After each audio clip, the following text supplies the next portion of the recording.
Welcome to Something to Talk About at the Bainbridge Island Senior Community Center, which is sponsored by Fieldstone Memory Care of Bainbridge Island. Fieldstone has a beautifully appointed facility up on Rolling Bay, and they are now open for innovative and compassionate care. And if you would like to take a tour, write this number down, 360-689-4314, 360-689-4314. Today we have Akuyea Karen Vargas with us and Ann Lovejoy, and we're going to be talking about Dick Turpin, a prominent African-American who achieved the rank of Chief Petty Officer and then became a prominent Bremerton citizen after his retirement from the U.S. Navy.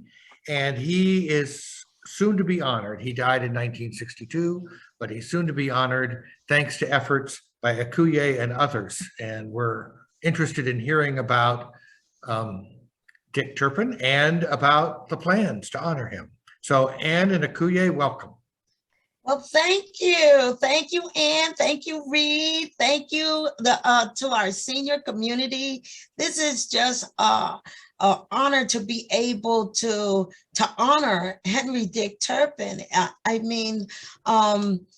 This is a gentleman who served back during the World War I and during World War II era, where it was so challenging for African Americans during that time, especially in our USS military. You know, he served in the Navy. From the stories that we were told, he was a stowaway on one of the ships back in the 1800s and ended up, that's how he became in this region and got involved with our military and served our military. He was assigned on the USS Maine, which blew up, as well as the USS Bennington, and saved many lives on both of those ships, and was never awarded his Medal of Honors, was never recognized. But we know that during that time, many African Americans who served was not recognized and given the honors that were due them because of coming out of enslavement and out of Reconstruction, and a lot of rights were not given to many of those African Americans that served during that time, and were not recognized in the way that they should have. Karen, I've read that during that time, for the most part, Black servicemen it was only men pretty much, and they were mostly assigned to be like mess waiters or cooks or stuff like that. That's exactly what he was. He was in the mess, but he excelled to become one of our chief officers, as well as the work that he did even after he got out of the military. He served as a chief gunner's mate. He also served as a master rigger and a master diver, and he was instrumental in creating underwater cutting and welding and technology gear that saved many ships during World War II. So wow. Even his exploits, that he wasn't recognized during the sinking of the Maine and the Bennington, and all of those amazing, what I would call, I want to use my words because he gave his life, his sacrifice of life. He sacrificed his own life to help save his shipmates. He sacrificed his own health and wellness, to be able to really preserve life. When he went in to serve the Navy, he gave his whole life, and when I say his whole life to serve this nation. To the day he died, he was still serving down at that shipyard in Bremerton, and to preserve life. He was still developing techniques and technologies that would help save lives and for military personnel and those that were serving our nation. You know, I'd read that during one of the bombardments, so many people were killed. He picked up a gun and he'd only been allowed to clean them or something before That's that. right. Can you And he talk a little became- about that story? Oh, yes. So during some of the conflict that was happening, him being in the mess, on and back in the day, you had to stay your lane, and him being in the mess deck, and he was a mess man. He was only allotted to cook food and serve and be serving that rolling capacity. They were not allowed to put their hands on all of the firing gear and the equipment that they were using back in that day, but he also, when he assisted and he saw that his life and the life of his shipmates were in danger, he jumped on that gun and he began to defend those that he was serving with, and he became a chief gunner's mate after that, because he was able to handle that big machine gun and be able to protect that nation, that they began to reconsider. Here, if it wasn't for him, many other lives. And this was a man that you only wanted to serve in the capacity of cooking your food. So he really broke a color barrier right there on the deck, right? Oh, yes. In every way, he broke those color barriers. And that's why it was such a shame that during all of his entire 60 years of service to this nation, that he was never given his Medal of Honors or any recognition for those exploits. It wasn't until many of those, especially Diane Robinson back in the 60s, because we were not the first ones to petition for Congress to give him his Medal of Honor. There were two prior attempts to get this man his Medal of Honors, even while he was still alive. And so we have to begin to pick up that baton and carry justice forward and be able to do this restoration on racial justice. How do we reconcile, and how do we restore, and how do we reclaim some of not just the history, but how do we do corrective racial justice? And I call it corrective racial justice because we still see the injustices that are still systematic in the systems that needed to correct, even in our school districts, to be able to teach.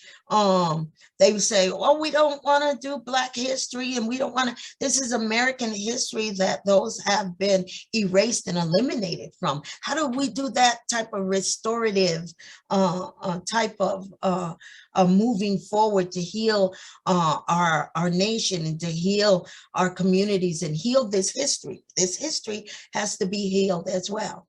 It's right. And, I remember that you were one of the people working on getting Derek Kilmer involved. Isn't Yes. that right? That getting him to create did you write the bill, or did he write? How did that no, work? There were many people, many hands. In fact, Peggy Erickson played a key role. We sat down and we hammered out that language, and then we began to petition Congress to help us to get this history preserved, to get his recognition, get his Medal of Honor. I mean, this project has been ongoing over the past 5 years, 5+ years, to be able to get to where we are today in that we were able, Congress was able to put before Congress, and we're still working. We still have not got his Medal of Honors, but we are honoring him in a way by having the post office in Bremerton on Pacific Avenue renamed for Henry Dick Turpin. And that's a step forward, but we still have to recover and reclaim and repair and heal the history that has hurt all of our nation, everyone in our nation, not just African Americans, but our nation as a whole. Absolutely. That yeah. these gaps, that we don't fill them in, we just block them over. But you had talked before to me about his Dick Turpin's life in Bremerton, that he lived here for a long time. Isn't that right? He lived here till he died. He died in Bremerton. Dick Turpin was a fine, this is how they described him. They said Dick Turpin was a fine, straight, dignified looking man with a Kaiser Wilhelm mustache. And during World War II, he was back in service as a personnel man. So even after he retired, he went back into those shipyard as a personnel man, and he was quite a sight in a uniform with a gold hash marks nearly all the way up his elbow. And he was much respected by Black and white community in Bremerton. And so they even had a day that they called the Henry Dick Turpin Day, and I believe they even had parades for him in Bremerton because they knew his exploits went over, they were in the entire nation and went global, but yet he still didn't have his Medal of Honors for all the service that he had. He didn't even have a headstone. In 2018 and 19, we worked diligently with a lot of the military community there. Mick Hersey was instrumental in getting him even a headstone. This man hadn't even been buried properly, and so we have to begin to look at, what's wrong in our community, that when we see injustices, that we don't work diligently on addressing them, not just addressing them, but correcting them. We can do some corrective healing. So that's restorative justice, really, you're talking about, isn't it? Restorative justice at its best, to be able to go back and to restore that which was once oppressed or stolen. We talk about much of our history of African Americans here in this nation, and we understand that when we were brought here, we were, we always say, one of the sayings that I quote all the time, I come from a stolen people brought to a stolen land. And I say that because we have to understand how we got here in the Americas, how we were enslaved here in Americas. A lot of some of the language that was given after the Reconstruction and everything, they were saying, they would, use profanity and say, you all, and they did not use the word all. You all need to go back to Africa where you come from. And we had to address that. We didn't come here, we were enslaved here, which is a difference. You have to understand the difference, because language makes the difference. And when we can do the corrective pieces, even in our school districts, to be able to teach true history, it is what I call a restorative practice, as well as a practice of reconciliation and a practice of healing. If we're ever going to heal, we have to start looking at within our systems? How do we heal within our educational system? How do we heal within our government system that still had all of these laws on the books that really still was enslavement, new Jim Crow laws and black codes and proclamations and laws that are still in force, and policies and practices that are still on the books. And so when we talk about healing forward, what does that really look like? That's why the work of E-race, equity, race, and community engagement is important, because we have to start having the dialogue.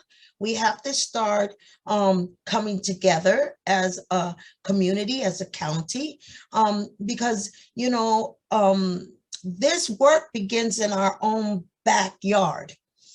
I said this work begins in our own communities, and then it spreads abroad. If we can't do this work in our community, how then will we do it within the state or the county or the nation? It must start right where we live. And so exactly. When I think about that, when we do the land acknowledgement, a lot of people are like, that's so fussy, but I think it was Bernice King or Coretta Scott King, I can't remember who said there's only 3 kinds of people living here in America. It's indigenous people, immigrants, and enslaved people. And, that hidden history is glossed over so many times in so many places. And, the painful work of trying to bring hidden history forward right here on our island, right here in our community, right here in our county, right here in our state, all those things that we don't want to remember are really actually, they're dark, but they're precious. Like, we need to build who we are. We need to come to some kind of recognition so that we can move forward. And you've done so much to protect and honor Black history in Kitsap and on Bainbridge too. Didn't you do a whole project about Black history on Bainbridge? I did. It was called In Search of Identity, in search of the footprints of African Americans that was here on Bainbridge. And one of the things that was told to me when I began to do my research was that there were no Black people here. And I said, well, one of the oldest graves on Bainbridge belongs to an African American gentleman and his daughter. So obviously, and this was back in the 1800s. So we were here. And then I began to look through some of the books and do research, and found there were pioneers here that was working and clearing the properties with with all of the wood and lumbering. And then, one of the oldest churches in Kitsap County, over 100 years old. We had to have been here. And then, the footprints of the Washingtons that lived here on the island that went to church at Seabold. And then, the footprints of all of those individuals that was working on the Nike, working with the military, working on the bases. They were all here. That's how I got here. So I knew if I got here, maybe someone else that looks like me might have gotten here too. And where were their footprints, and how were they being remembered or recorded, or were they even being recorded? And then I found in one of my researches that there was redlining that happened, and the removal. There was also the first internment. We talk about the Japanese American internment here, but that was not the first internment by our island. The first internment was in 1855, where they removed what they said were natives, slaves, and Asians. And when I came across this document, I said, really? And then they said, and they are interned to what is now, they were interned to what is now Suquamish tribe. So that, when I saw that document, all kinds of things went off in my head. Were there slaves on Bainbridge? because then slave could have been, indentured servants. It could have been the natives that they had enslaved. I wanted to know, what was this slave? Who consisted of the slave? So then began my search with the footprints of African Americans here on Bainbridge Island. And so when I began that search, they also worked at the mills.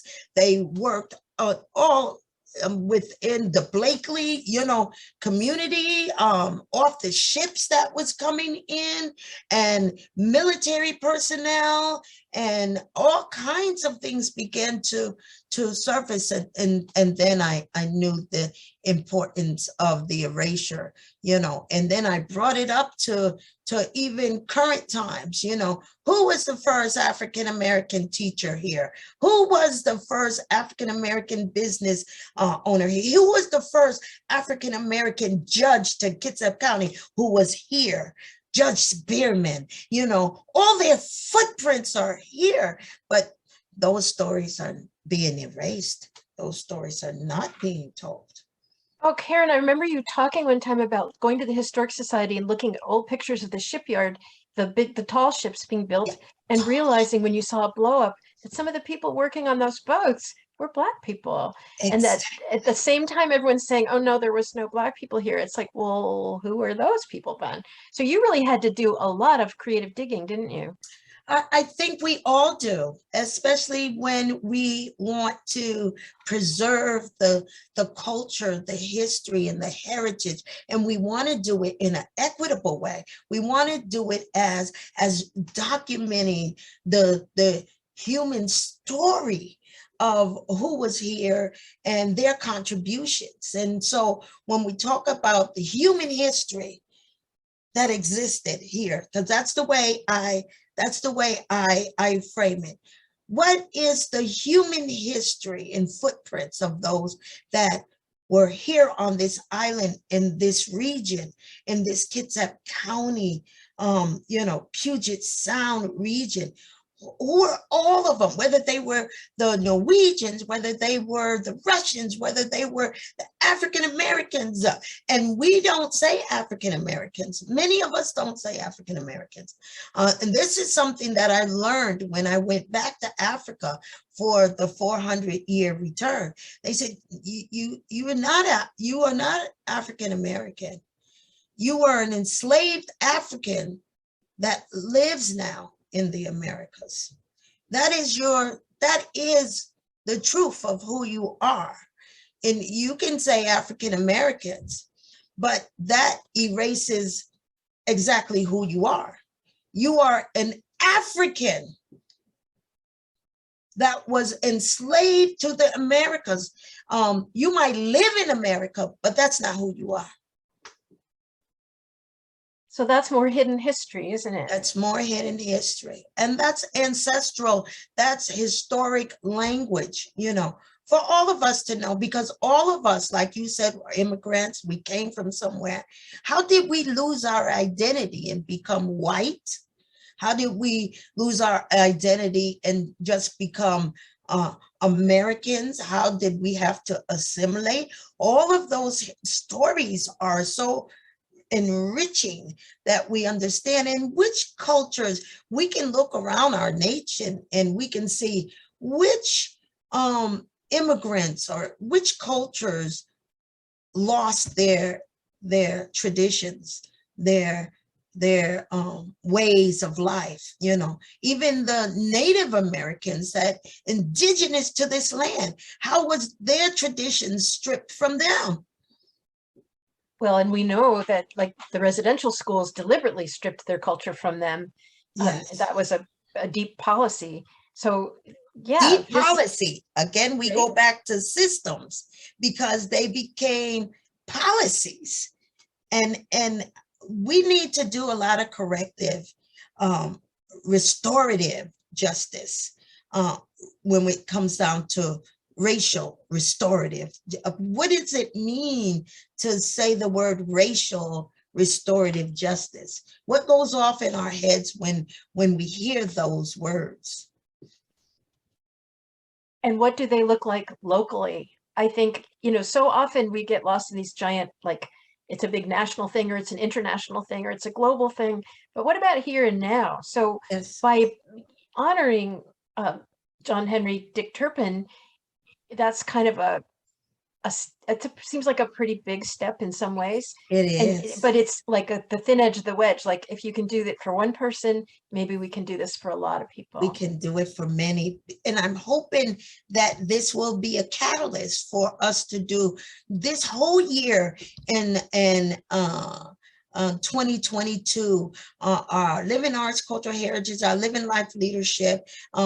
Many of us are in Kitsap Region. We're looking at restorative truth and reconciliation, and what that really looks like for our county to really step into the restoration, the reconciliation, the healing work that needs to take place. And I know Debbie has worked on restorative practices for a long time. Debbie, can you talk a little bit about the depth of what maybe even restorative practice looks like? Well, I have not done the depth of restorative practice that you have in action, but my experiences with working in restorative circles, and in this past year, what you convened was those Villaging Our Voices, which were restorative circles, and then we had the Speaking Truth Together. Yes. That both happened every month for the whole year as part of Black Lives 365. So at first, it was a restorative circle really of Black, Indigenous, and people of color meeting as Villaging Our Voices, really speaking truth. That was it, the truth and reconciliation, but speaking in circle format, in the peacemaking circles that's taught by the Dispute Resolution Center.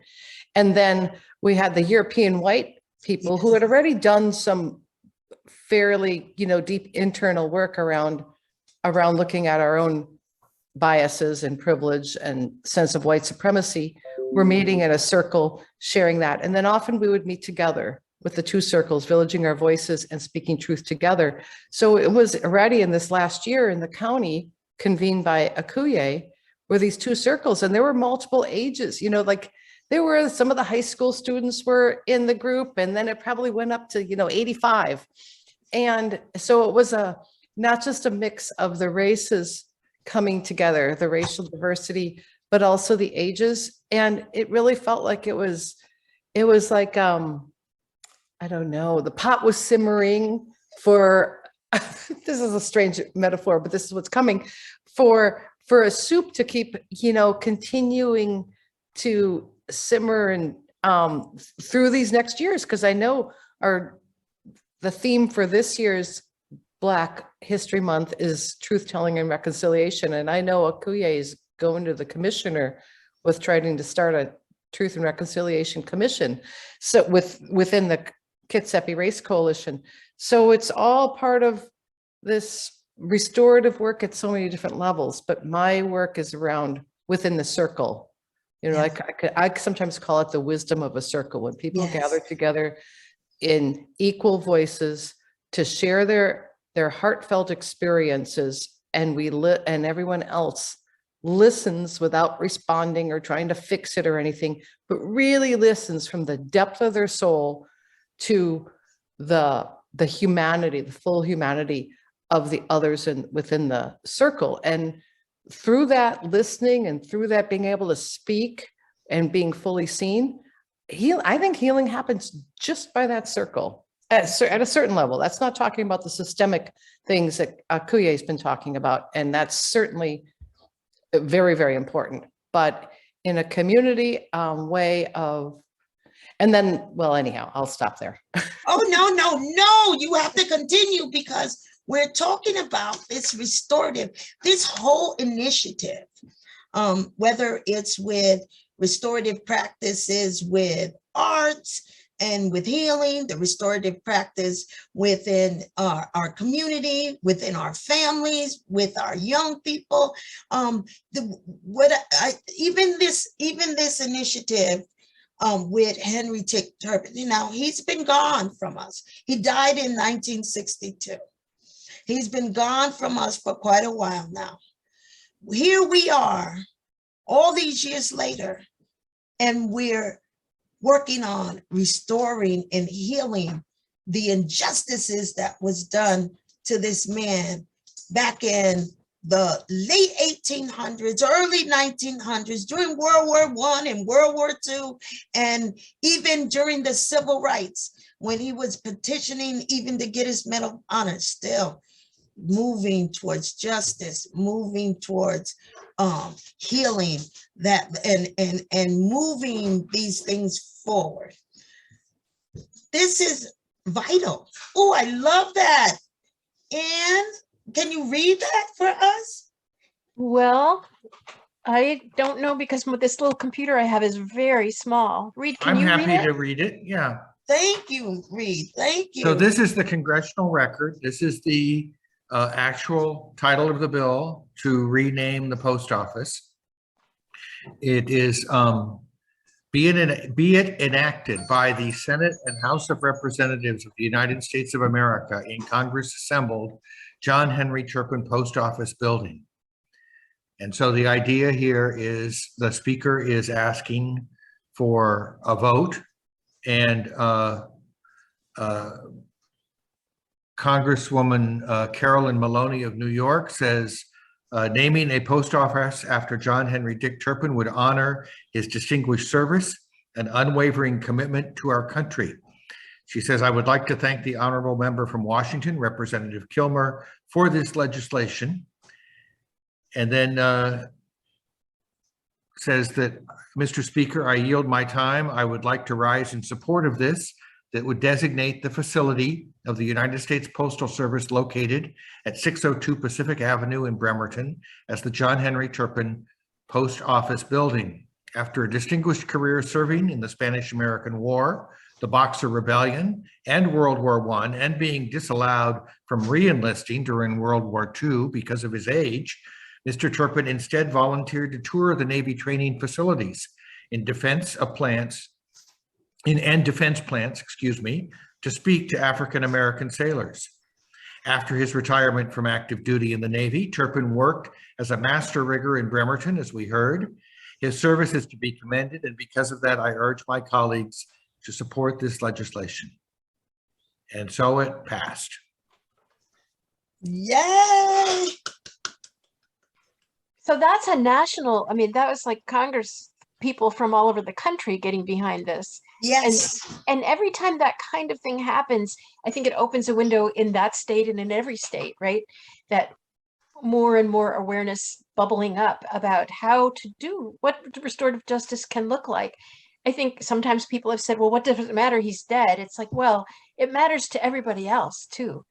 It matters to honor his memory, but it matters to people in various systems now who can say, oh, look, somebody is actually recognizing and honoring this person. Maybe that will happen for other people as well, right? Or maybe we need to work together to make sure that happens for other people as well. Because there were a lot of people involved in this particular campaign, were there not? Oh, there was many people, especially, like I said, Diane Robinson, which now resides in Florida.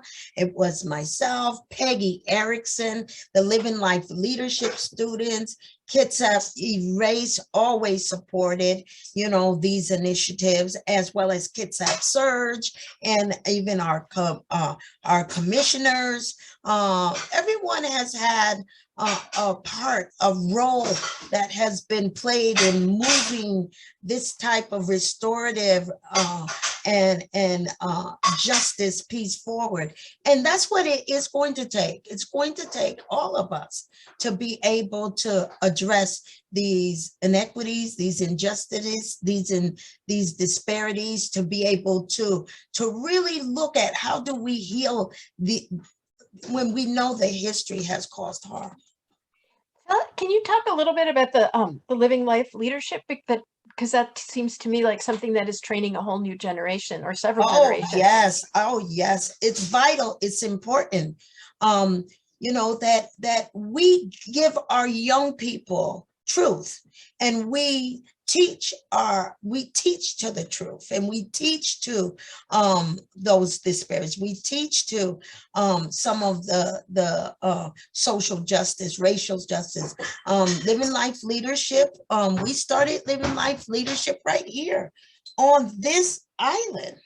And a lot of people don't know that living life leadership is part of the footprint on this island. We worked with our school district, with our UBS club that was here in the school district with the Multicultural Advisory Council, and the Boys and Girls Club, where we were here on island, and we started doing living life leadership with the Boys and Girls Club here, because at the time that we wanted some type of boys and girls program in Kitsap County, there was none. Many of the African-American students would come to my house and go to the Boys and Girls Club here on the island. And so we began to petition for a Boys and Girls Club in Bremerton. Our Boys and Girls Club, under their banner, said that they were part of the King County Boys and Girls Club, but we didn't have a Kitsap County Boys and Girls Club. So there was a lot of politics that was going on, even with the Boys and Girls Club.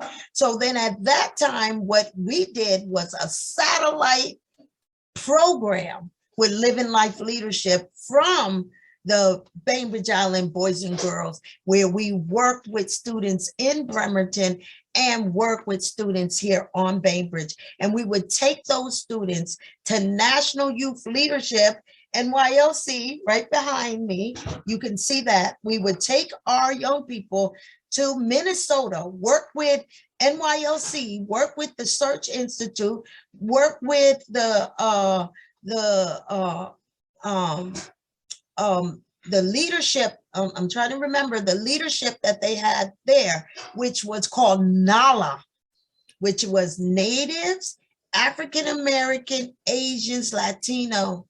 And so the work began across generations, because it was an intergenerational program that we had with Youth Lead and Serve and Living Life Leadership and National Youth Leadership. In fact, Bishop Desmond Tutu, this is when we went and we did Truth and Reconciliation and Peacemaking with Bishop Desmond Tutu back in 2008. And so when he passed away, this year is to honor him with Truth and Reconciliation. That's how the project, the Truth and Reconciliation Project, the focus for 2022 will be on. In fact, today is Tutu. One of the pieces that I was looking up the Truth and Reconciliation movement, and in 2018, a lot of the tribes across the country got pretty involved and started trying to create commissions in different states, and they wanted a national commission, of course.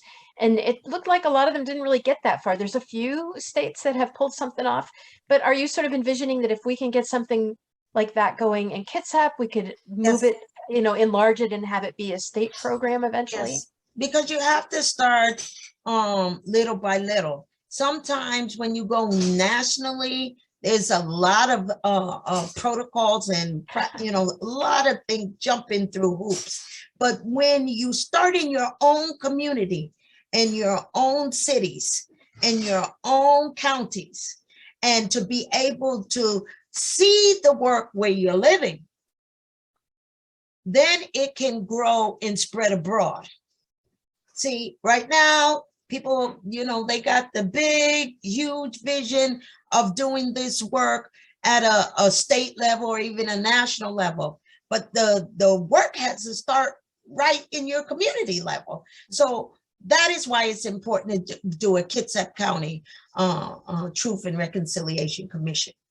So what does it actually look like to do living life leadership, like what are you teaching, or how do you help kids develop leadership? How do you help anybody develop Well, one of leadership? the things that we do, we take them every year in the summer, National Youth Leadership Training in Minnesota. And it's not always, the training in the summer is always in Minnesota, but then they do National Youth Leadership Conferences that is all around the nation. They've gone to California, New York, Philadelphia, New Mexico, Tennessee, where they map the homeless. They're immersed in the community, where they have to come up with leadership solutions with whatever is within that region. So when we went to Tennessee, for the entire week training, they were immersed in mapping the homeless, just mapping the homeless. They had to map where they were eating, where they were dumpster diving. They had to map where they were sleeping at night. They had to map where the needs were, the focal point. They had to map what kind of community services or what kind of resources were given to them. And then they had to come up with solutions. Now they were immersed in those transformative. That's why the training is immersive training. It's not just in a classroom and everything. And then they have to come back after they've done that training, and they have to do what is called taking it back home. So what they have learned for that week, when they come back to their communities, they have to take that same training that they had, and they have to apply it in their communities and work on that solution. And they work on that for a whole year. We don't hit it and move on to something else. Just like I said, this year, we're working on truth and reconciliation for the year, and we're honoring the life and legacy of Bishop Desmond Tutu, who they did all of that peace work with, and all of those reconciliation, healing circles. They did that with Bishop Desmond Tutu for a week. Wow, that must have been an incredible experience. It But, was. I'm trying to think about, like, so here we are at the senior center, right? And we should still be doing living life leadership. We should still, and I hear from a lot of people, well, I would like to sort of help, but I don't really know what to do, or, Yeah. I don't know where to get started, or, well, I Mhm. don't know any people of color, so how can I be helpful? It's like, you Well, can change your mind, but that's the beginning.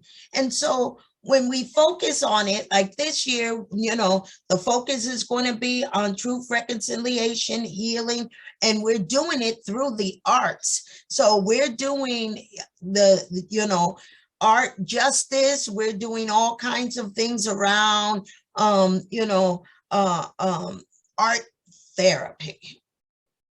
Whether it's poetry, whether it's song, dance, movement, creating pieces, but it all has to tie into truth and reconciliation. now it makes me wonder if we couldn't figure out some way to do a multi-generational project like that maybe this summer. Yes, we can. Well, this summer, every summer, like before COVID hit, we went and we did, we were able to go on Freedom Ride 2019. They went down to New Orleans to do their training for the summer. They came back and they launched, because they were doing freedom rides, they were doing anti-racist work, they were doing all that, and they launched over in Portland, Oregon, they launched the Freedom School. So That sounds amazing. Mhm. I think we would probably try to do something. I mean, I could imagine trying to do like a workshop on a Saturday or something like that. Exactly. But a hands-on art workshop, I mean, that could be really awesome. Really powerful. And they worked on creating their zine for social justice. And so that was an end product that they would be able to take that zine and they could teach social and racial justice from the zine that they created as a collaborative effort with art. Now, how could you find where would you see that? How could we find that? look at? Well, we can get in touch with the People's Institute, and they probably have copies of all the work that they did. It belongs with the People's Institute because they're the ones that produced the book of the work that those students had did for the summer. Okay, maybe we can find the link for that and send it And out to then people. we also did a zine when we did the pilgrimage. Carrie, Peggy, myself, all of us have the zines that was created with that social justice and racial justice pilgrimage that we took, and we went to Alabama. We're in New Orleans. We traveled the country. So and the product that we some of the artwork is in that zine. Some of all of the what each of those groups, because they broke off into groups, produced with that zine. And so we can probably get them from Sankofa, because they used to be called the Pilgrimage, but now their new name is the Sankofa. So I don't know that everybody knows what a zine is. Can you just say a little bit about that? Well, yes, I can. I can talk about a zine. A zine is a creative process. You can use art, you can collage, you can do poetry, you can put in spoken word, anything, and then they collage. They go through. They can, like I said, put the artwork in, hand artwork, or even cutting out, collaging artwork pieces, and then they bring it together and they tell their stories. You know, usually you have a theme, you'll have a theme, and then you'll work from that theme to create this creative book or mural or anything you want it to be. And you know, whatever you can think, a zine can be it. And it's online or it's in print? You can make it online, you can make it into a hard copy, you can make it into a mural, you can zine a mural. And that's when you'd see, yes, you can have a mural that you all are doing, and each one brings that collective piece, and collaborative work is a very collaborative effort that unifies, strengthens, and bonds those that are creating this art piece and this zine. So it has a multiple different facets to it. Some kind of collage work could work into that then, right? Oh, yes. Many of the zines are collaged. I love the idea of collage because it brings together many images, and when you mix in words, it's many voices, and you know, you can use historical stuff. I mean, like, you know, a whole mix of things. That's the idea. Yeah, that can be so rich. Yeah. Debbie, I see Debbie's hand. Yeah, Akuyea, I wanted to know if you wanted to talk specifically about the zine that Carrie Agosto and you and others have created for Kitsap County. Yes. So back when we first started doing the Martin Luther King program here on Bainbridge Island, again, this are footprints of history right here. In fact, Kitsap E-Race started right here on the island. Yes, that's where it originated from. People don't know that story. The work that Kitsap E-Race, that collective work, came out of the work that we were doing with the Race Equity Network here on Bainbridge Island. And so, you know, there were so many challenges and everything that we began to do a collective work across the county, and those that really wanted to immerse themselves in the collective work, because the coalition is collective work. It is not just a single individual or organization, or, you know, it is how we do the collective work to address the disparities and the inequities. That is the core of base building and relationship building, and being able to unify and strengthen the efforts to move equity forward. And see, when we had challenges with those that were working with the Race Equity Network here, because, you know, in many ways we were dealing with the systematic practices colonized ways of doing things. And so it was challenge for many of those that were here to step into releasing some of the narcissistic behaviors that manifests itself during this work. And it does on multiple levels, but it will manifest itself, you know, that there's one way and one way only, and you know, this is the right way, and you know, many and we were talking about decolonizing our own practices, and that's where the work needed to begin, but we had a hard time doing that on the island, so it grew. Well, you know, I think that self-reflection is really challenging for a lot of people at all ages, but especially when you've lived a long, full life and you figure out how to be the cool person you are. And then you start looking at the tough stuff and it's like, oh, whoops, maybe I'm not so wonderful. It can be difficult. I really understand that.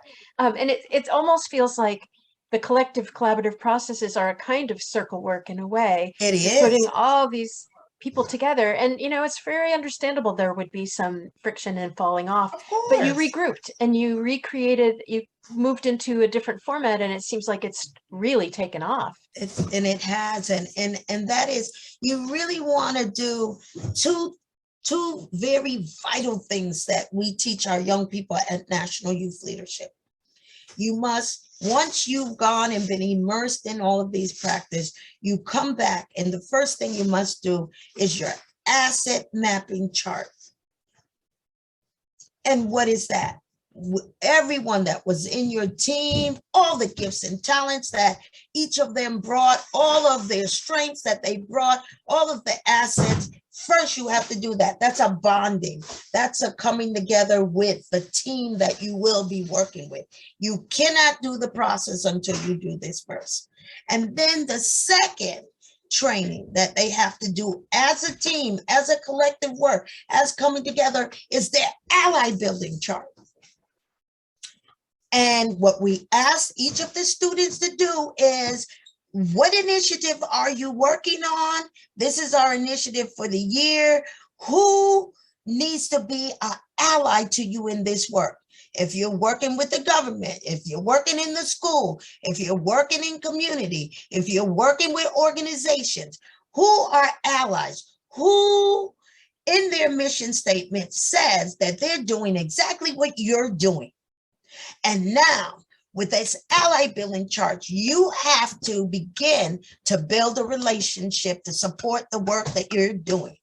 These are the two tools that Living Life Leadership has always used for our students. Because if we're asking them to be the change and to make a difference in the community and work on transforming a problem, an issue, you have to give them tools to help them to be successful in these.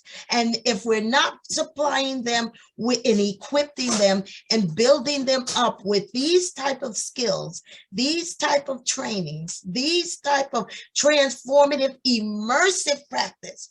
See, that's why with Living Life Leadership, we say we are service learning. We are founded in service learning. We're not community service. We said service learning, social, cultural competency training, social, emotional, and cultural competency training. Those are our core trainings. If we can give our young people these type of, equip them in tools, they'll change our communities for us. Well, Akuyea, I don't think we can only offer them to young people. I think that a lot of us oldies can use them too. I'd love to do some circle practice at the senior center and start seeing how we can, because one of the things that I have noticed is that when we try to come together and work together, you're right, that there's a lot of, don't they always say there's no I in team, but a lot of us bring a lot of I to whatever we're at. And so learning how to really be collaborative is a skill that we can still find very, very useful. And especially, as we get older, like practicing that communal connection, I think is so important. Yes. when I first got involved back in 2003 with National Youth Leadership, when I took those young people, I took 18, no, it was 19 young people down to Minnesota for this training. It was life-changing, transformative. They were immersed in things that they had never been immersed in before. They were immersed in not just their individual, but their collective unifying immersions with tribes, with community organizations, with the Search, that's what the Search Institute, all of that. They gave them a comprehensive stepping stone so that they could really see what they were being immersed in, and their understanding became very fruitful. These young people, and they came back changed, transformed. And that transformation is just, we all crave it, I think. Like, we are so ready to have a different world and be participating in it. But I just want to circle back quick because we only got a few minutes. If somebody wants to go, is there going to be a program in Bremerton? Do you want to show up and see how that's going to play out? What would we do? Where would we go? You would, well, first of all, the press release will probably be coming out this weekend, but the Dick Turpin program will start on Thursday, the 24th, and we will be at the Bremerton Post Office at 1:30 kickoff. And that's going to be in person and COVID restrictions. So we definitely want to do that, but that is going to be a congressional event, as they call it, where they are actually doing the official, with the congressmen and all of those officials swearing in and doing those things and honoring and really commemorating the life and legacy of John Henry Dick Turpin. Great. Okay, that sounds amazing. Thank you very much. Maybe we can get a link to that. Yeah, this is great. Karen, thank you so much. And thank you, Debbie, for pitching in. Oh, Debbie, thank you, Debbie. And I just want to also honor the people of the Salish Sea. Yes. The ancestral residents of this area, our nearest neighbors, the Suquamish tribe. We're appreciating their generosity, as well as Akuyea, your generosity today. And we recognize the harm that some of our ancestors and ourselves have done and continue to do. And we work every day to try to seek healing. So thank you for making that possible in a little bit in this brief time we've had together today.